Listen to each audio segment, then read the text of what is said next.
अस्सलाम वालेकुम नाज़रीन, सिंध ऑनलाइन टीवी में भलीकार आवां है मोहम्मद पमर शामिल करूं था हिन वक्त जी खबरों।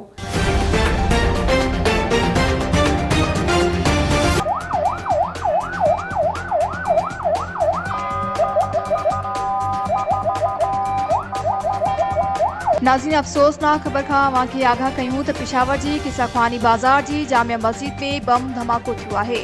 अफसोसनाक खबर है नाज़रीन, अवां खे पेशावर मां ॾियूं पिया तो पेशावर जी किसाख्वानी बाजार जी जामिया मस्जिद में बम धमाको थियो है, जॾहिं त 30 नमाज़ी शहीद थी विया आहिनि, 50 माण्हू ज़ख़्मी थी विया आहिनि, अंग वधण जा इम्कान आहिनि। अफसोसनाक खबर है नाज़रीन, अवां खे ॿुधायूं पिया तो पेशावर जी किसाख्वानी बाजार जे जामिया मस्जिद में बम धमाको थियो है। बम धमाके जे नतीजे में 30 नमाज़ी शहीद थी विया आहिनि, जॾहिं त 50 ज़ख़्मी थी विया आहिनि, अंग वधण जा इम्कान आहिनि। शहर में सिक्योरिटी सख़्त कई वई है, होॾां ज़ख़्मी खे वेझे अस्पताल मुंतक़िल कयो पियो वञे, जॾहिं त धमाके जे इतिला ते सवें शहरी वाक़े वारे हंधि पहुची विया आहिनि। वधीक ख़बरुनि ऐं अपडेट्स जे लाइ ॾिसंदा रहो सिंध ऑनलाइन टीवी।